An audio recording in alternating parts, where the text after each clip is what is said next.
All right. They want us to do this again. We will talk about it again. Let's do a timeline, starting with September 11th. Here it is, the cover, Time Magazine. We have a cartoon illustration. Trump, of course, wearing a MAGA hat, in a golf cart, trying to drive reverse out of a sand trap bunker. The text on the cover says, "In trouble." Very simply, in trouble. That's September 11th. September 13th, I post a song about the previous Trump assassination attempt, at least a pun referring to it. I called it Dead Presidents.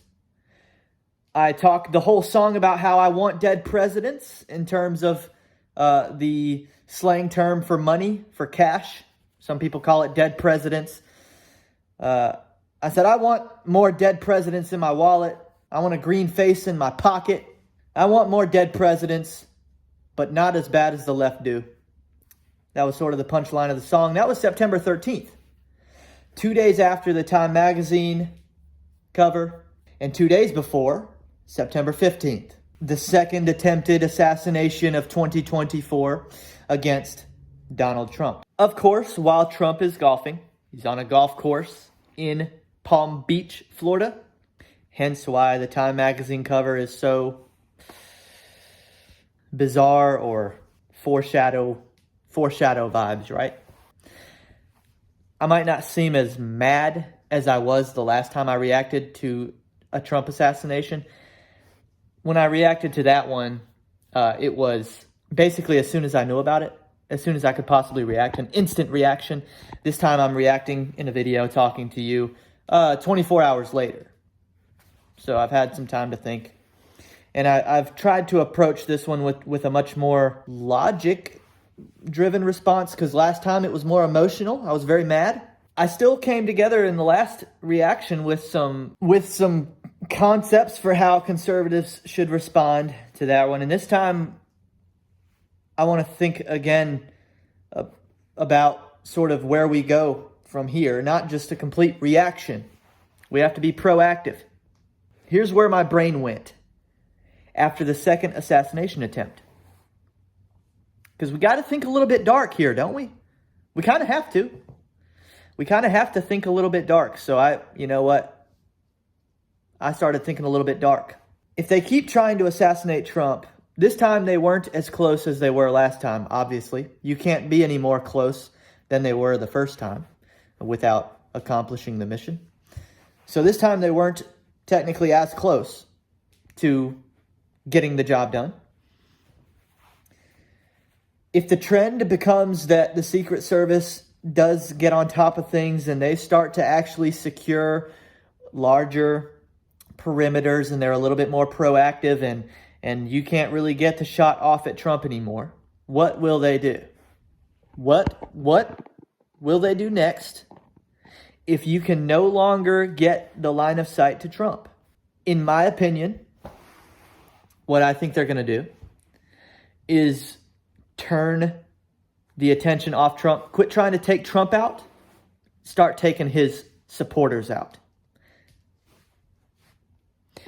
If you have a war, a civil war in this case, where the two sides are supposedly pretty evenly matched in terms of quantity of humans on that side.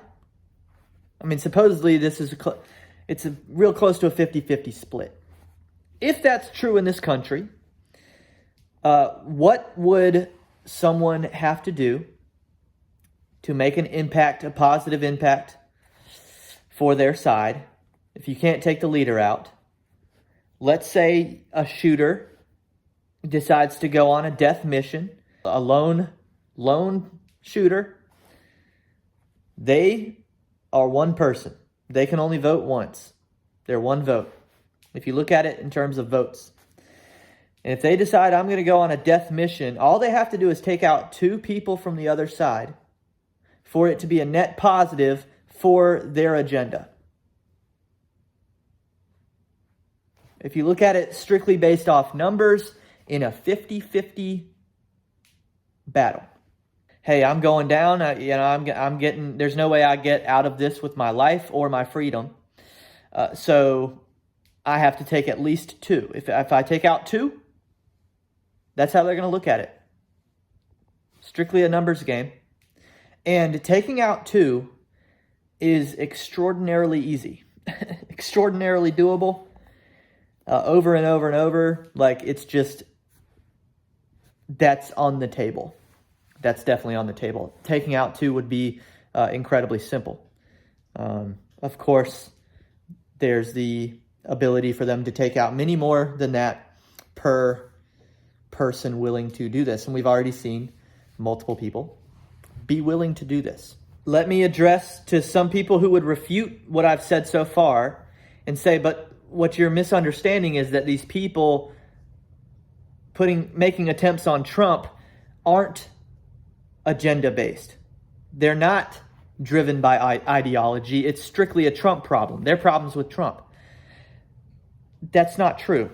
And the reason I think we can study their behavior to determine that it's not true is because these attempts on Trump are happening right before an election where he is favored to become president. Still, deeper than that, when people want to ask me why I think, I've said many times on the channel, Kamala Harris cannot win. She can't possibly properly win the election. Am I looking at polls to determine that? No. Do I have some sort of insider knowledge? Do I know something that others don't know? No. Nope. I'm just studying the behavior of the opposition. The only reason people are shooting at Trump is because he's going to win and they know it.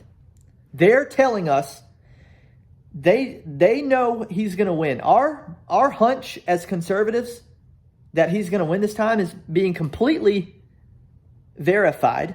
They know it too. You don't take Trump out unless he's a threat to win. If he's going to lose the election, he becomes irrelevant. They are trying to kill him because he's going to win. The election's over. I've been saying this over and over on my channel. It's over. If Trump stays alive 50 more days,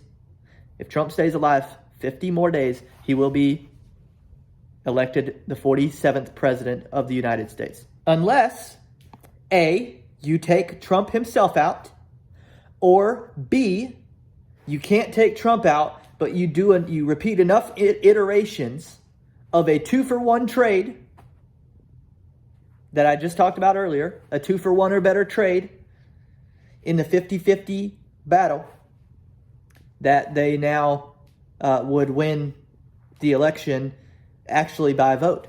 So my advice to conservatives watching me would be watch your back these next 50 days more than you usually do. These attacks that I'm concerned about are going to seem a little bit random. These people that are driven by agenda and ideology, I'm just afraid they're going to go somewhere where they know a lot of conservatives are going to be at one time and they're just going to open fire. Yep, that's what I'm afraid of. Friends, keep your head on a swivel. Pay attention to what's going on around you. Be smart about where it is you even go for the next 50 days. I do think the threat level comes down significantly after these 50 days are over. Once the result's in, once it's done, the incentive to take out at mass Trump supporters or people who would vote for Trump at least, the incentive is taken away 50 days from now. Would they still want to go after Trump after he wins? Probably. But then they're going to have an even harder time doing that at that point. So I really think what we have right now, from both our perspectives and from Trump's perspective, is sort of a 50-day problem. So I'm a little bit encouraged by that. We just got to get through, man. We got to make it 50 days. That's our situation right now. It kind of makes me a little bit queasy that I put out a song called Dead Presidents 2 days before Trump would get a second assassination attempt, however close it was. That was the intent of the shooter laying in the bushes at the golf course. So it kind of makes me queasy, but then again, I think maybe there's a reason. We talked after the first assassination attempt about how God's timing is clearly perfect. Check out the song, sort of let it wash over you. How not 2 days after I post that song, there's another attempt. And consider sharing the song. That song, in my opinion, that video has viral potential. It has the ability to influence the culture because of what it is, because of the medium, with it being music. I think it's halfway catchy. I just think it's one of the best things I've ever put out there. Please share it, because the only way, man, it'd be a damn shame. We've only got 50 days, and that song has a short shelf life, having the ability to affect people and how they feel about what's going on. Please share that song if you like the message of the song and you think it has a chance to do what I think it can do culturally. Anyway, that's going to be it for now. I had to talk about what happened on Sunday in some capacity on the YouTube channel. It angers me that I have to do stuff like this, but if you don't talk about the realness of what's going on, that makes you a complete, just unserious non-factor on planet Earth. I don't even know why you're alive if you are unable or unwilling to talk about the serious things. So we all have to do this. But it pisses me off that I have fun things that I want to do, you know. But how weird would it be if I come on YouTube while somebody has a gun on Trump and I'm talking about my fantasy football team or scratch off lottery tickets? At a certain point, like, we have to talk about the serious stuff. But it's a shame. It's a shame that the left keeps thwarting my personal ability to do some more fun things than this. It's a shame, but that's the left for you. That's the left for you. Hopefully, next time we make a video, we'll be able to do something more fun. Either way, I'll see you next time on Wealthy. I want more paper. I want more guala guala, more Benjis, more loot, more bucks. I'm talking about money, that's all I do. I want more bread, more cheddar, more lettuce, more bacon. I want the whole cash sandwich. I want more dead presidents, but not as bad as the left do.